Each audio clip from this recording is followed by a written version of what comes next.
झूठी आन बान और शान के लिए बाप बेटे बन गए बेटी और उसके प्रेमी के हत्यारे। नमस्कार दोस्तों, कुम्हरिया टीवी चैनल में एक बार फिर से आप सभी का स्वागत है। दोस्तों, कहानी में आगे बढ़ने से पहले कृपया हमारे चैनल को सब्सक्राइब करके घंटी के बटन को क्लिक कर लें ताकि हमारी हर नई वीडियो की नोटिफिकेशन मिलती रहे। तो चलिए दोस्तों, इस वारदात के बारे में शुरू से सब कुछ जानते हैं। उस रात सभी लोग खाना खाने के बाद सोने चले गए। आधी रात को राघव को कुछ उलझन महसूस हुई तो वह बाहर आ गया। बाहर टहलने के बाद राघव आरती के कमरे की ओर गया तो वह वहां नहीं थी। तब राघव मम्मी के पास गया।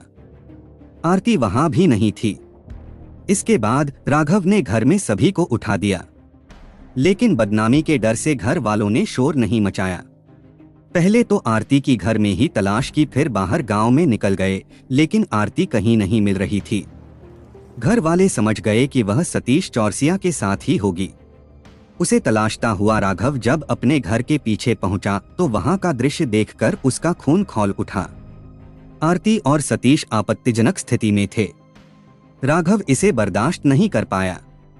उसने अपने पापा मम्मी को मौके पर बुला लिया। उत्तर प्रदेश के जनपद गोंडा का एक थाना है धानेपुर।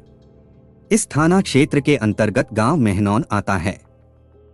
इसी गांव के रहने वाले हैं बिंदेश्वरी चौरसिया। उनके 5 बेटे व 1 बेटी थी। अपने 3 बेटों लवकुश, संजय और हरिश्चंद्र के साथ बिंदेश्वरी मुंबई में रहते थे। संजय व हरिश्चंद्र अपने पिता के साथ वहां पावरलूम में काम करते थे, जबकि लवकुश चाय की दुकान चलाता था। बिंदेश्वरी के 2 बेटे सतीश व विशाल गांव में ही अपनी मां के साथ रह रहे थे, जबकि बेटी की वह शादी कर चुके थे। गांव में सब कुछ ठीक चल रहा था। अचानक बिंदेश्वरी का 19 वर्षीय बेटा सतीश चौरसिया 21 अगस्त 2023 की रात घर से अचानक लापता हो गया। घर वाले सारी रात उसका इंतजार करते रहे। सुबह होने पर उन्होंने अपने तरीके से खोजबीन की, लेकिन उसका कोई पता नहीं चला। इस पर सतीश की मां प्रभावती ने थाना धानेपुर में 21 अगस्त की सुबह सतीश की गुमशुदगी दर्ज करा दी। गुमशुदगी दर्ज हो जाने के बाद 22 अगस्त 2023 को थाना धानेपुर के एसएचओ सत्येंद्र वर्मा जांच के लिए पुलिस टीम के साथ गांव मेहनौन पहुंचे। सतीश के घर वालों से उन्होंने पूछताछ की। सतीश की मां प्रभावती ने उन्हें बताया कि 20-21 अगस्त की देर रात खाना खाकर सतीश घर के बाहरी हिस्से में बनी बैठक कमरे में सोने चला गया था। आधी रात को जब उसकी आंखें खुलीं तो सतीश बैठक में नहीं दिखाई दिया। उसने सोचा कि शायद वह टॉयलेट के लिए खेत में गया होगा, लेकिन काफी देर बाद भी वह नहीं लौटा। सुबह होते ही सतीश को सभी ने गांव में तलाशना शुरू किया, लेकिन वह कहीं नहीं मिला। पुलिस ने गांव में अपने स्तर से जांच पड़ताल करने के साथ ही सतीश के मोबाइल की कॉल डिटेल्स निकलवाई। इससे पता चला कि रात को सतीश की गांव की रहने वाली एक युवती से फोन पर बात हुई थी। वह रात को उससे मिलने गया था।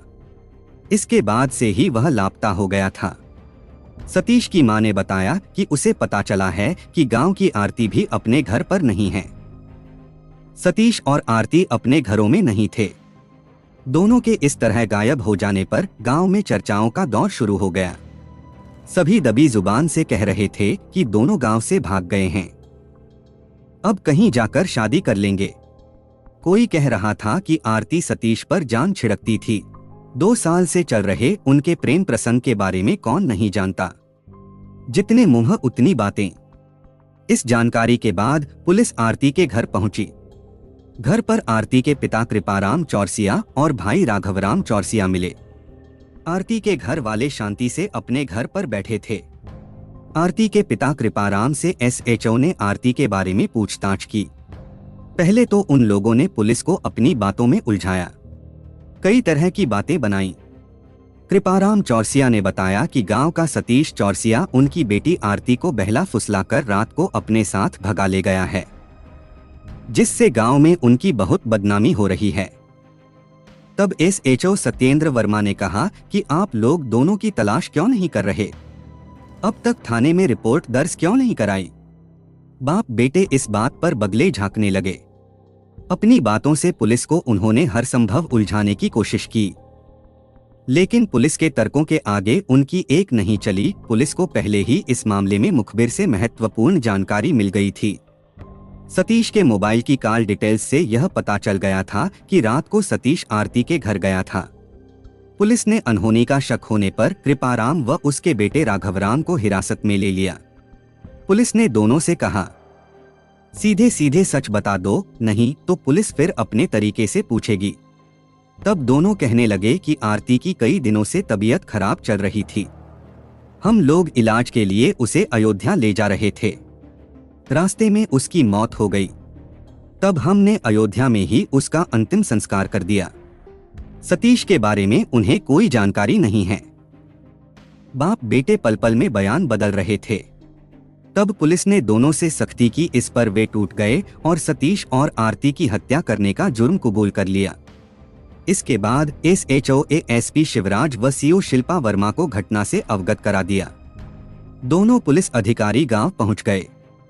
दोनों ने पूछताछ कर पूरे घटनाक्रम की जानकारी SP अंकित मित्तल को दी।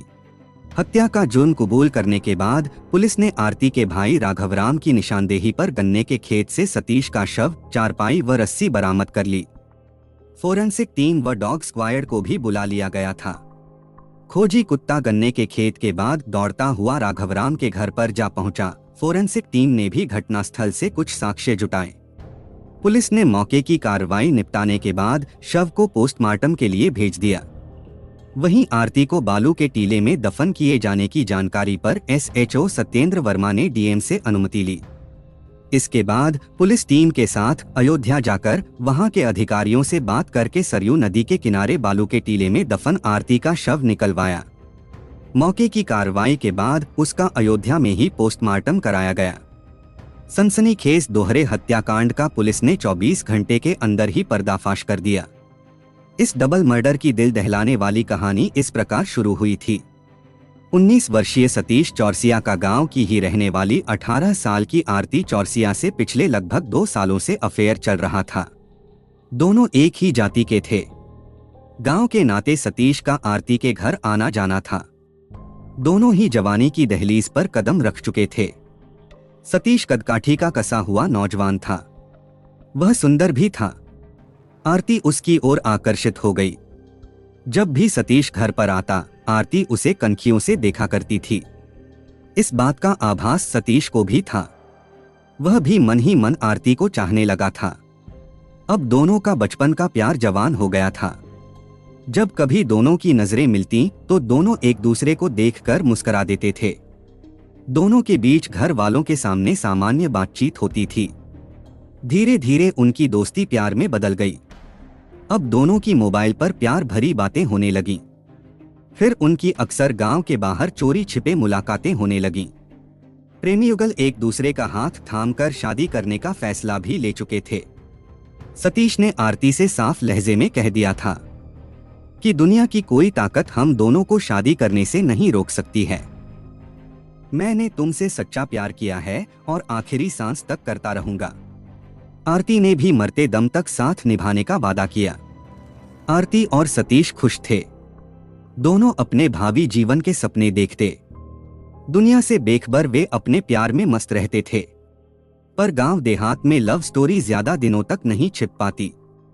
यदि किसी एक व्यक्ति को भी इसकी भनक लग जाती है तो कानाफूसी से बात गांव भर में जल्द ही फैल जाती है। किसी तरह आरती के घर वालों को भी इस बात का पता चल गया कि आरती का सतीश के साथ चक्कर चल रहा है। इस बात की जानकारी मिलने के बाद आरती के घर वाले कई बार विरोध कर चुके थे। विरोध के बाद सतीश का आरती के घर जाना बंद हो गया।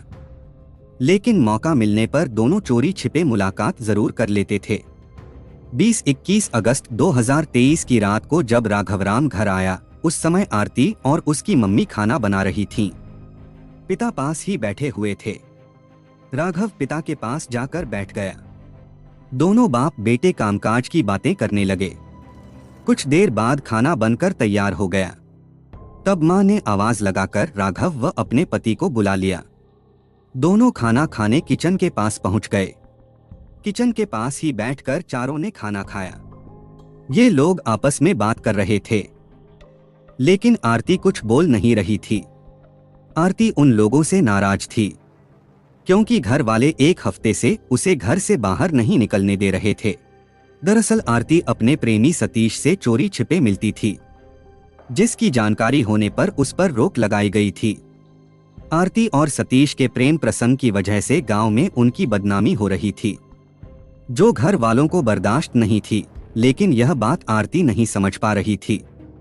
वह तो सतीश के साथ शादी करने की जिद पर अड़ी हुई थी। करीब एक हफ्ते से आरती घर वालों के डर से अपने प्रेमी सतीश से मिलने नहीं जा पा रही थी। उसे उनका यह फरमान नागवार गुजर रहा था। उधर सतीश भी आरती से मिलने के लिए बेचैन था। दोनों ही जल बिन मछली की तरह एक दूसरे के लिए तड़प रहे थे। इसके चलते आरती ने फोन करके सतीश को 20-21 अगस्त की रात को मिलने के लिए अपने घर के पीछे बुला लिया। अपनी प्रेमिका आरती से मोबाइल पर बात होने के बाद सतीश ने घर वालों के सोने का इंतजार किया।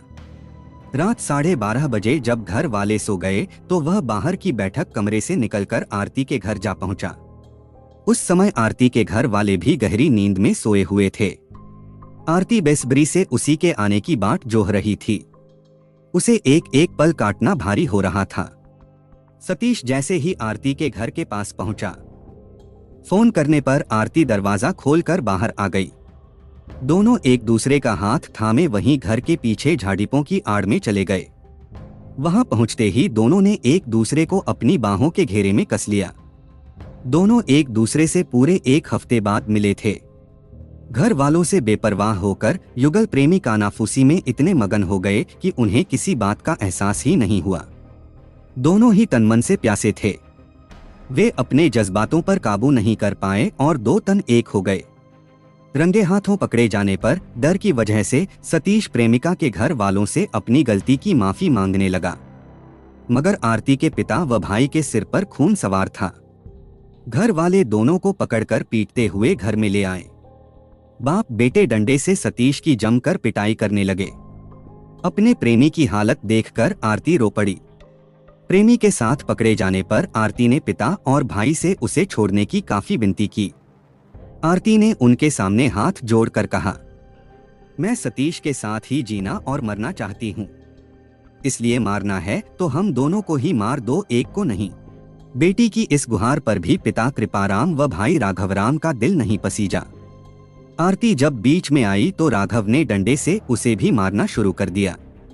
सिर में डंडा लगने से वह बेहोश हो गई। फिर रस्सी से बाप बेटे ने उसका गला कस दिया। आरती को मारने के बाद उन दोनों ने सतीश को भी पीट पीट कर अधमरा कर दिया। आपत्तिजनक हालत में आरती व सतीश के पकड़े जाने से दोनों का गुस्सा 7वें आसमान पर था। गुस्से में उन्होंने रस्सी से सतीश का गला भी कस दिया। कुछ देर छटपटाने के बाद सतीश ने वहीं दम तोड़ दिया। इस सनसनीखेज डबल मर्डर के बाद दोनों पुलिस की गिरफ्त से बचने की जुगत करने लगे। वहीं लाशों को ठिकाने लगाने की योजना बनाने लगे। सतीश के शव को जंगल में छिपाने व आरती के शव को अयोध्या ले जाकर दफनाने की योजना बनाई गई। तय किया गया कि आरती के बारे में कोई पूछेगा तो कह देंगे कि रिश्तेदारी में गई है। दोनों बाप बेटे रात में ही एक चारपाई पर सतीश के शव को रखकर गांव से लगभग 1.5 किलोमीटर दूर एक गन्ने के खेत में ले गए। दोनों ने शव को गन्ने के खेत में छिपा दिया। जिस रस्सी से सतीश का गला कसकर हत्या की थी, उसे भी चारपाई के साथ ही खेत में फेंक आए। सतीश के शव को छिपाने के बाद अब रात में ही आरती का शव ठिकाने लगाना था। कृपाराम और राघवराम आरती के शव को कार से लेकर गांव से 20 किलोमीटर दूर अयोध्या पहुंचे। अयोध्या में सरयू नदी के किनारे श्मशान घाट पर एक बालू के टीले में शव को दफन कर गांव वापस आ गए और घर में शांत होकर बैठ गए, ताकि किसी को दोहरे हत्याकांड का पता न चल सके। लेकिन मंगलवार 21 अगस्त को सुबह सतीश के नहीं मिलने पर उसके घर वालों ने उसे बहुत तलाशा। जब उन्हें जानकारी हुई कि आरती भी घर पर नहीं है तो उन लोगों ने पुलिस को सूचना दे दी, क्योंकि वे लोग भी आरती और सतीश के रिश्ते के बारे में जानते थे। थाने में आरती के पिता कृपाराम चौरसिया ने कहा कि हमारे यहाँ गांव के लड़के से शादी नहीं होती है। सतीश भले ही हमारी जाति का था, लेकिन वह था तो हमारे गांव का ही, ऊपर से वह आरती का भाई लगता था। आरती किसी दूसरे गांव के लड़के से बोलती तो हम लोग उसकी शादी करवा देते। हमारे घर से 20 मीटर की दूरी पर ही सतीश का घर था। रोज का आमना सामना होता था। वह बचपन से घर आता जाता था। दोनों साथ खेले। हम लोग उसे आरती का बड़ा भाई कहते थे। हम लोग आरती के साथ उसका रिश्ता कैसे मंजूर कर लेते। 3-4 महीने पहले दोनों को गांव के एक युवक ने साथ साथ देख लिया था। दोनों बाहर कहीं साथ में बैठे थे। इस बात की जानकारी उसने हमें दी थी जब आरती की घर पर बहुत पिटाई की थी। उसको सख्ती से मना किया था कि वह कभी सतीश से न मिले, लेकिन हफ्ते भर पहले वह सतीश से मिलने फिर चली गई। इसके बाद आरती के घर से निकलने पर पूरी तरह पाबंदी लगा दी थी, लेकिन उसने सतीश को 20-21 अगस्त की रात को घर बुला लिया। अगर हम अपनी बेटी को नहीं मारते तो वह हमें मुंह दिखाने लायक नहीं छोड़ती। सतीश की निर्मम हत्या किए जाने पर उसके घर में कोहराम मच गया। मां प्रभावती और भाई बहनों का रो रो कर बुरा हाल हो गया। सतीश के घर वाले और रिश्तेदार गम के साथ गुस्से में दिखे।